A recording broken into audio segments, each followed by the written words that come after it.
the brain learns languages, full stop. The brain is capable of learning any language that you give it to learn because the brain is an efficient machine. So if you give a child, okay, I am a Turkish speaker, I am now in a German school and I need to learn German, the brain will learn German. The problem is everything else that's happening outside of the brain. Hello and welcome to Soziolinguini, the podcast about language and pasta.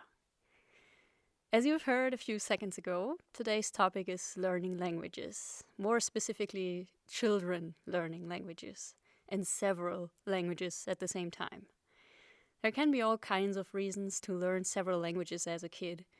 Having parents that moved from one country to a different one, having parents who speak different languages, being a member of an indigenous people and that people being the minority where you live, living in a country with several official languages like India or Switzerland, or you're learning a foreign language early on in school because that's how your education system works. This actually concerns a larger number of kids than you might think. With all the foreign language learning in school, nowadays globalization, digitalization, and increased mobility and migration on all continents, more than half of the world's population is nowadays multilingual, and so are the children among them. As a young child, I grew up with only one language, German. It wasn't until 5th grade, I was 12 at the time, that I had my first English classes, and from there it took me a long time to become somewhat fluent. So how could I understand what it is like to be 5 and juggle with several languages in different contexts? Well, I wish I could just walk up to a bunch of kids and ask them. Bad news is, things are more complicated than that. Good news is, there are people who get me covered and do exactly that in a professional and also non-creepy way. And I got to talk to one of them. Take a bath in multilingual perspectives and language political correlations with Nayr Ibrahim. When you give children a voice, you allow them to express how they live their languages, how they experience their languages. And it's not just statistics, covering up how they actually experience multilingualism on a daily basis. And I actually love talking to children because they have the most incredible ways of expressing themselves and they are super intelligent and I don't think we give them enough credit. I met Nayr Ibrahim after a conference in Tallinn, Estonia, where she had presented some of her research results. As you'll be hearing, we were sitting in a hotel restaurant with a live band playing next door. I hope you'll forgive some background noise and listen carefully to today's guest because she has something to say. Also, the conference organizers did a great job with recording the presentations that day, so you and I can actually watch Nayr's talk, which I'm linking in the description of this episode. When she's not presenting, Nayr is usually researching at Nord University in Norway, where she's currently working on ethical aspects of research on multilingual children. At the same time, she's developing creative research methods for the same topic. Before obtaining her PhD and then taking the position of an associate professor in Norway, she worked for the British Council in France. She was the head of the Young Learners program there and has more of 25 years of experience in teaching English in places such as Hong Kong, Cairo, and Portugal, which, as we will hear later, has had a big influence on her doing her research right now. Having this background in teaching, Nayr has co-authored an award-winning book called Teaching Children How to Learn, published in 2015. Before Nayr tells us about her research, I would like to talk about her personal background as well. I was very interested to hear from her how she got into the field she's in now. And there's another aspect of her biography that seems worth mentioning here. Nayr, an expert in trilingualism, is a multilingual herself. Growing up in South Africa, she was speaking Portuguese to her parents at home, dealing with English and Afrikaans outside her home, and later learning French in school. Being able to speak 4 languages was completely normal to her and to the people around her. And then she moved to Europe. And suddenly people were telling me, oh wow, look at you speak all these languages. And that's when I thought, oh, you're multilingual. Oh, I hadn't even realized that because it's not an issue in Africa, and yet in Europe it is a big deal. This big deal, which had always been part of Nayr's life, turned out to become an essential motive of her career. She studied even more languages in university, got into English language teaching, and worked as a teacher for quite a while. Until, at some point, she made an observation that raised questions to her. I was working in Paris and for the British Council, and in Paris we had a bilingual section. And that bilingual section took students who were English, French speakers, but they came to this bilingual section in Paris in order to develop their English language literacy skills, because they had English parents, they'd lived in English-speaking countries, etc. And so we treated these children as bilingual English-French, but we also asked the parents to fill out a student profile when they registered them, and then we used to ask the children to fill out a first aid questionnaire, simply to allow the teachers, to give the teachers more information about the language situation of these children. And suddenly we realized that, no, wait a minute, these children are not bilingual, they're multilingual. They speak one language with mum, another language with dad. They've developed English in America because they lived in America, and now they're in France and they're speaking French. And and not only that, when in the questionnaires we used to ask the children, how do you feel about bilingual? They were always really positive. Oh, I really like it gives me lots of opportunities, I love my languages. And we thought, okay, how is it that these children are multilingual, they're really positive about their multilingualism, and yet I used to have conversations with parents who were really stressed about their children not wanting to speak their language. So my thought was, okay, I'd love to research this. I would love to actually talk more to the children and get the children's perspective on being bilingual and multilingual. And that was my PhD research, was actually trying to uncover the children's perceptions of speaking, reading and writing 3 different languages, and going to 3 different schools on a weekly basis. So a French local school, English at the British Council, and then a Saturday heritage language schools. So these children were developing not just the spoken language, but also the written language in these 3 schools. And I thought, that's absolutely amazing. And that was my research. Note the little turning point here. After working in a specific setup for many years, Nayr and her colleagues were surprised to find out that their students were at least trilingual. To put it in a bit of a simplified way, in an English school in France, children were generally expected to speak English and French. That seems to make a lot of sense.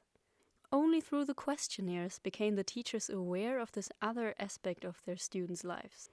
So their conceptions of the children's backgrounds did not match the reality that they now saw anymore. Nayr wanted to learn more about that reality. She decided to do research on the questions that were arising to her. She took her previous experience to her studies and focused on the most important thing, the children.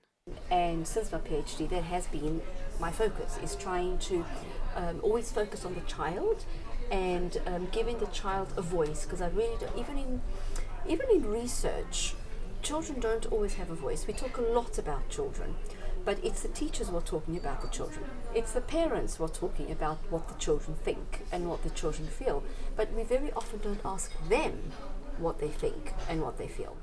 Now that we're talking about them, what role do parents play in this context? This leads us right to one of Nayr's study results.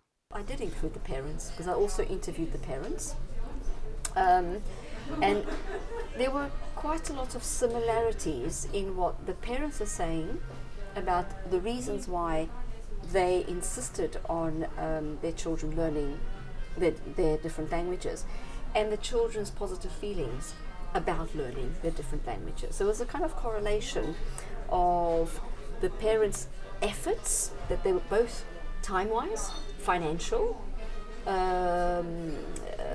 just driving them around from school to school on a weekly basis, and the positive discourse that the children had about languages. Now, it doesn't mean that the children didn't have negative experiences. They did.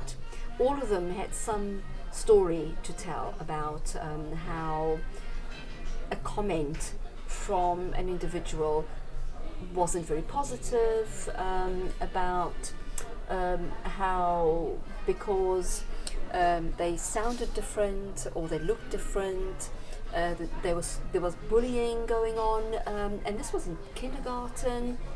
So all of the children had these experiences, but because there was this positivity, because the parents were so encouraging and was quite present. So these were children who had parents who had the full support of the parents, and also parents who were willing to invest, not just time-wise but financially, in children's languages. I know that not all children have this possibility. They're not all lucky enough to have parents who are willing to sacrifice a little bit of their finances in order to ensure that they learn all their languages.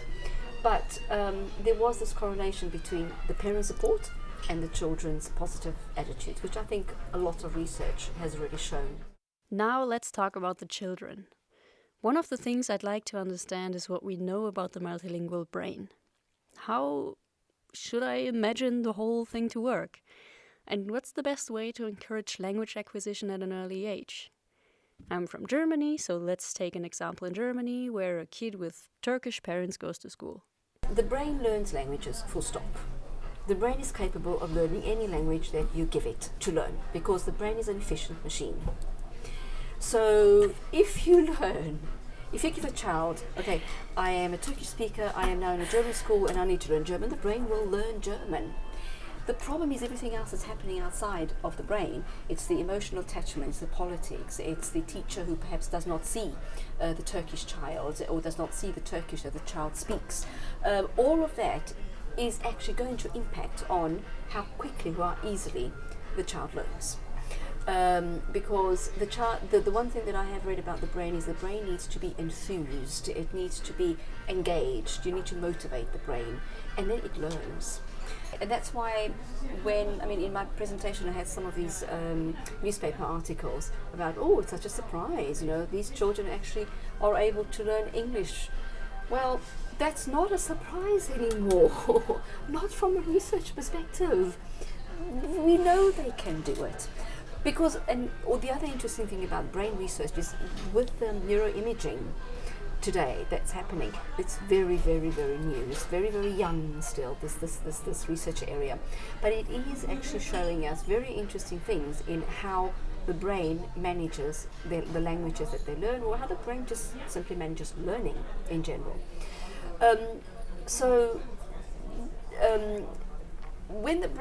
When you want to communicate, the brain is looking for linguistic resources. Not only linguistic resources, but it could be any kind of communicative resource to communicate. So it could be action, it can be facial expressions, it can be gestures, language, and languages. So if the brain is communicating, it simply looks for resources that I need to communicate now. It isn't necessarily always going to decide, okay, I'm going to communicate in English only.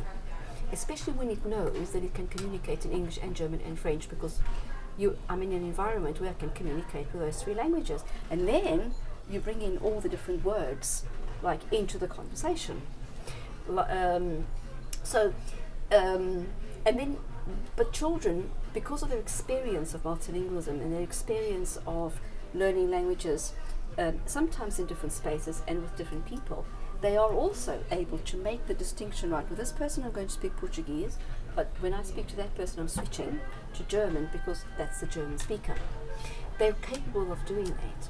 Sometimes they struggle. They suddenly realize, I don't know this word in German, how do I say this word in German? And they go, duh, duh, duh. They try and paraphrase perhaps. They might bring in a Portuguese word thinking, maybe you know this word. So that is a reality about multilingualism, is that no, I don't know all the words in all my languages to the same degree, and I sometimes struggle. The other interesting thing about multilingualism, and when you have all these languages in your brain, is that sometimes you think you're saying something, your brain's saying something else. So to summarize, the little multilingual brain doesn't only have to memorize and, let's say, structure the language material it gets. It also needs to detect what part of this material is appropriate or successful to use in what context. And while doing so, there can be some glitches here and there which actually are just an indication of how complex the ongoing process is. Nayr is a multilingual child herself, if so to say, and she shares a scene that happened between her and her mom. And just a very personal experience, I was in Portugal there. Now, I have Portuguese as my mother tongue, so when I speak to my mom, I speak in Portuguese. I was actually living in France at the time, and for some reason or other, we were talking about castanets, the Spanish castanets. Mm-hmm. Now, in France, it is castagnette. In English, they are castanets. And I was speaking to my mom in Portuguese, and I was talking to her about as castanhetas. And my mom goes, "What is that? Do you mean castanholas?" Meaning, she looks at me, "Have you forgotten your Portuguese?" I think, no, my brain is playing tricks on me, But that's basically what happens. I had no idea. I mean, I wasn't even aware that I was doing that until my mom looked at me strangely. Let's dissect this real quick. When trying to find the right word in this conversation, Nayr's brain referred to words she had recently been dealing with. Neurolinguists, forgive me for simplifying this. She had actively been using English and French lately, and so castanets and les castagnettes came to her mind first. When deducting a Portuguese word from these two, she did transform it according to rules she knows about Portuguese. Changing the French article, les, to the Portuguese definite plural feminine article, as, was a perfect transition. It was not a straight-up translation, because neither English nor French recognize a difference in gender in their definite plural articles. In Portuguese, these articles are divided into feminine and masculine, and Nayr picked feminine, which would have matched the official translation of the word. She also changed her pronunciation according to Portuguese rules, using the sh sound that is so characteristic for Portuguese. As castanhetas. The reason why I'm bombarding you with grammar here is that I want to point out how perfectly fine Nayr's brain applied known rules here. This is actually a fascinating ability, and it means that the brain can transfer concepts across languages. The only problem here was that the word in Portuguese she was searching for happens to be different from what Nayr came up with. Castanholas. She invented a word. When you look at it that way, when you look at how much understanding and scanning and connecting and training it takes to get all these things right all the time, I think every invention like that should be celebrated in its uniqueness and creativity. Unfortunately, that's not how expectations in monolingual societies work. It's not understood in a monolingual society where you're supposed to just be speaking one language properly, whatever that means, or perfectly, which, as Antonella Soraci said, is just not possible. I actually try not to use the word, that's wrong or right or correct or incorrect. I use ungrammatical at the moment when I'm talking, when I'm with my teachers in the class, because sometimes it isn't wrong. Sometimes it's just looking at, it's just how the brain is connecting to the different languages. And what teachers don't know is that this is what happens. So I'm not doing it because I don't know the word. I do know the word in Portuguese. I'm doing it because my brain connected to my different languages, and I came out with that word just at that particular moment. And so when that happens, I think society looks at that and panics. This child doesn't speak the language properly. And yet, if you just step back a little bit and you have a conversation with a child about this interesting word that they've just invented, you will see that very often the child says, "Oh yes, I know how we say it in English. It's like this." So it's not that they don't know. It's just a kind of a journey that the brain sometimes goes through in order to find the right word. So as I mentioned, I think in my talk, multilingualism is messy. It's not a straightforward, linear, unilingual experience. It just can't be. All right, multilingualism is complicated. It is complex processes in the brain. It's still being researched a lot. It is unique to a speaker in many ways. And there's nothing bad about that. It does get interesting, however, when a multilingual child attends a school where it is trained to master one specific language. There's a curriculum, there are milestones that indicate a child's progress. There's oftentimes an understanding of what's correct or incorrect, and then you have this messy multilingualism hitting your classroom. It can be difficult to come from a system that assumes only one language to exist in a classroom, and that is simply the case in a lot of schools, and grasp the variety and differences among a group of multilinguals. I imagine being a teacher and knowing that 10 of my students speak a language different from the official language of instruction. How can I meet their needs? How can I be engaging and encouraging when my kids might not be able to express themselves in the official classroom language yet? I asked Nayr exactly that. I really don't think there's a miracle solution to this. I think there's a lot of research happening in trying to work out what is the best way of dealing with these children. I think the work that Ofelia, Garcia and Li Wei are doing in terms of translanguaging is already a step in the right direction. However, even that's not enough, because what these teachers are faced with is a group of a class with some students who have the local language, other students who may have the local language as a second language, and then some students who have no local language and no language that anybody else can actually speak. So that is not, I admire the teachers who have to manage that situation. I think the very first thing you need to do is open up the language space, is acknowledge the languages that exist in the classroom. And that's why I do a lot of the work with language maps and the language silhouettes. That actually allows an individual to step back from having to use language to talk about language. Or if you don't have a language that the context student actually understands, perhaps you can put it in drawing.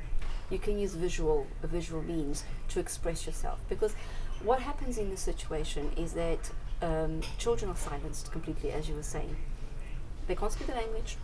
That means that you have a language problem, and I don't want to know about that. So in order to give children a multilingual voice, you first need to put the languages on the table. Okay, so this is who we are. This is what our class is. It also allows the perhaps monolingual children to discover different cultures, different languages, different sounds, and there you have the possibility of intercultural learning.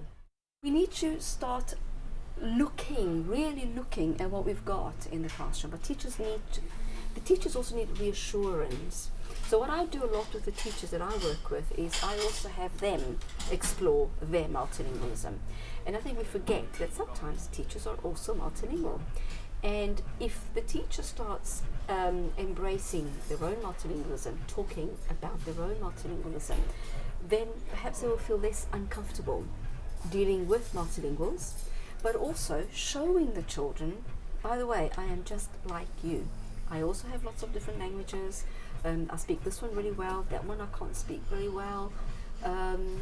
So we're all in the same boat in the end.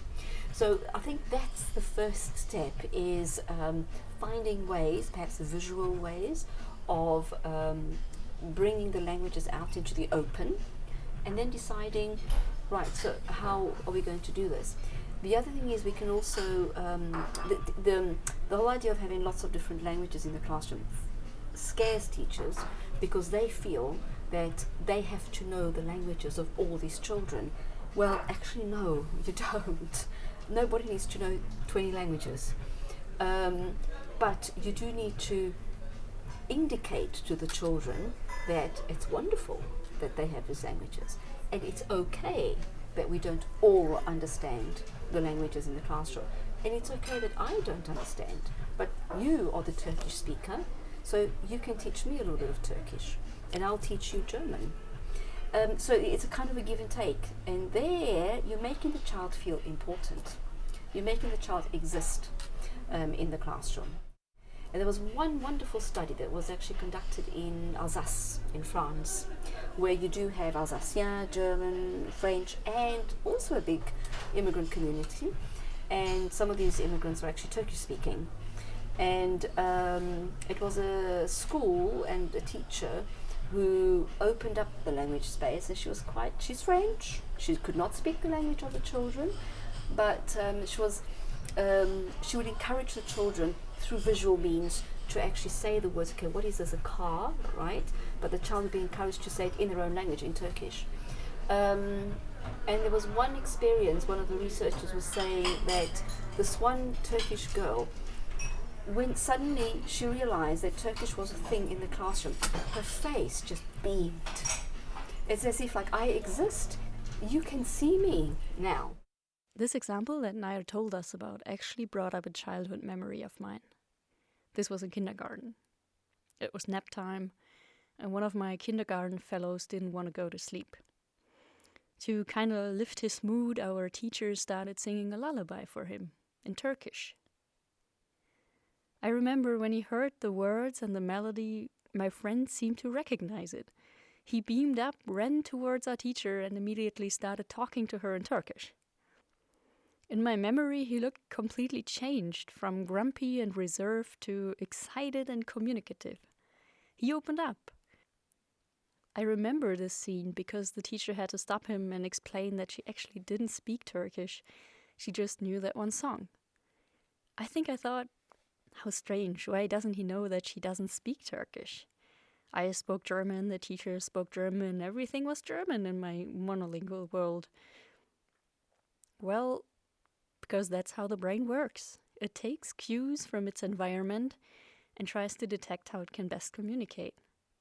Maybe that lullaby was such a cue, a window of opportunity to step in and communicate, be part of an interaction using the means that you bring, in this case, the Turkish language.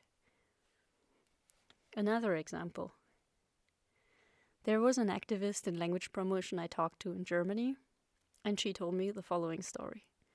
She went to visit one of her language education projects in sight. When encouraging the kids to talk about what they had done that day, a girl walked up to her and said, "You're not a teacher, because you talk to me." These examples remind us how important it is for children to be turned to and talked to. For all children, regardless of their background or your pedagogical concept. They need you as a grown-up to talk to them. And language, as one factor of many, must not stop you. And I think that's the very first step. If you don't take that first step, then it becomes a very long and arduous process. So, and then, and then children can actually teach each other, they can help each other. So there's a lot that can be done. But you need to take that first step in you as an educator, opening up your language repertoire. This is who I am. And then allowing the children as well to bring their language repertoire to the classroom. So teachers can actually do a lot to manage a multilingual classroom. And if they do, they can have a big impact on kids who are still at a very early stage of their educational careers. For the sake of playing with ideas here, if teachers are to be prepared for taking on this challenge, changing the way they teach diverse classrooms, what does it take in teacher education to get them prepared? Nayr and I end up discussing France as an example. France is an interesting context because they actually have French as the national language in the constitution. So when you're training teachers in France, in the French system, through a French system, that's what they are told. French is the language of France, that's the language that you need to teach. So the other languages are not there, they don't count. So I think what's happening is, and then teachers struggle, they don't know what to do. And then you've got sometimes like negative comments about children that I don't think teachers necessarily mean to be negative, but because they don't know that perhaps it is actually possible to open up the language space, the comments will come out in, he can't speak French anyway. That kind of thing. I mean, it's not a negative comment, but just the way it's said, and if someone hears that, the child will feel, I can't speak French anyway, so, what are we communicating to the children? So those language ideologies are also very much ingrained in teacher education. And that's where you need to start. You need to start with teacher education. And yet, and even when it is done in teacher education, I actually think some, and this is, talking to researchers and teacher educators in educators in France, what they realize is that, yes, great, okay, we do a bit of multilingualism in teacher training, and then they go back to the normal monolingual way of teaching because that's just what we're going to do. So it's a long process. Pay attention here. Even where multilingualism is a dedicated topic, a subject in general teacher education, this is not enough to prepare teachers for managing multilingual classrooms on a daily basis in their future. Think further. What does it mean subsequently? You got it. Not just the subject of multilingualism needs to change, teacher education needs to change. Multilingualism isn't something that you switch on and off. It's there all the time. So the whole of a teacher education program should be done multilingually. Now, I'm not saying that you're constantly switching between languages, but that language is always there. Comparisons with languages are always there. Discussion about language and multilingualism is always part of the program, not part of a 2-hour session on multilingualism, but part of the whole program. I don't think we're there just yet. Our education programs don't allow for that. They just don't function like that. I think that's the issue. There's the saying that all teachers are language teachers. Maths is a language subject as well. You need to have language in order to do maths. When you have subject-specific courses, teachers are educated in the subject. So if you are a geography teacher, you're going to be educated in geography. The language aspect doesn't always come in, and definitely the multilingual aspect doesn't come in. The multilingual aspect might come in with language teachers. We might touch on it because you're a German teacher and we know that you're going to have lots of little children that speak different languages, but the history teacher is probably not included in this discussion, and yet they should be. And yet there's a lot of focus on interdisciplinary work or cross-disciplinary work in schools. We're trying to do away with those barriers between subjects and make it more interdisciplinary. But if that happens, then language is going to have to cross over as well. So yes, that is how it should be done. It's not. Crazy. In order to make way for functioning multilingual classrooms, the way teachers are being educated needs to be changed fundamentally. The education system needs to be changed fundamentally. And to make that possible, society's view of multilingualism needs to change fundamentally. That's why critics of the current situation are calling for the multilingual turn. We, and by we I mean literally everyone, need to change perspective and how we approach multilingualism in society, in school, in people. Ultimately, only this agreement, how do we as a society want to deal with this topic, will allow for education systems to change. The idea of multilingual education is not new, of course.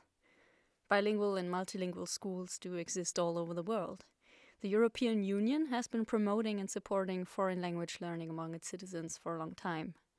The main point being understanding among European nations and creating citizens that move about freely and comfortably within the European Union, meaning its economic sphere and labor market. And while EU language policies are super interesting and do have a great impact on a lot of people, there's an issue with the political side of it. There's the interesting the approach that European Union is also supporting the CLIL, so content and integrated language learning. That's an interesting approach of how to teach a language, a subject in another language, or foreign language or another language. And in that particular case, then the subject teacher needs also to become a language teacher. The language teacher needs to understand the subject. So here you've got a lot of interlinking and crossover. It's not easy, but it's a start. But in order for us to get it right, then this kind of approach, whether you call it CLIL or just multilingual education, translanguaging, it needs to be done across the board. So it needs to be a national policy so we are going to teach teachers multilingually. That's not happening yet. Education is usually a national or state matter. It is educational politics. politics underlie interests that can differ quite a bit on European or global level and the national level. In a nation-state, which defines itself by a shared language, and this is the case in a lot of European states, there is often concern to lose or weaken the national language. However, with a strong system in place that ensures language acquisition of the official language and other languages, there wouldn't have to be a conflict in the prioritization of languages. We need to look at the contexts. Contexts are very important, and language and multilingualism is context dependent. So I can understand why, for example, in Estonia, there is a big drive to support and to defend Estonian in order to ensure that it survives. I can understand that in other countries as well. If there were clear guidelines yes, of course, if this is a French language context, then we're definitely going to make sure that everybody learns French, but we're going to make sure they do it well. We're going to put the resources in place to make sure they do it well. And then we've got all the foreign languages that we want people to learn, but then we also have the children's mother tongues. At national level, the discourse in France is actually quite interesting, and it is, multilingualism, plurilingualism, but it needs more concrete action. But for concrete action to happen, you need money, you need financing, and that's if you're going to end up as a politician. If getting votes means that you're going to support French, and if you decide you're going to support multiple languages and you're not going to get votes, you're not going to do that. So I think perhaps we're still not there. At a supranational level, at European level, we do have a big push for multilingualism. Now, people can contest what's happening there, but at national level, there is a discourse there is one side of a discourse which is positive, and we want to encourage multilingualism, but then there's the political side, which across in any country, prevents something from being done. There is a discourse that needs to change. Or wait, a discourse doesn't change itself. Discourse is how all of us talk about things. So maybe the discourse in France, in Germany, in Europe can sound differently in the future. As we're reaching the end of our conversation, what's there to do until multilingual education is political mainstream? I think we need to not stop working towards that possibility one day.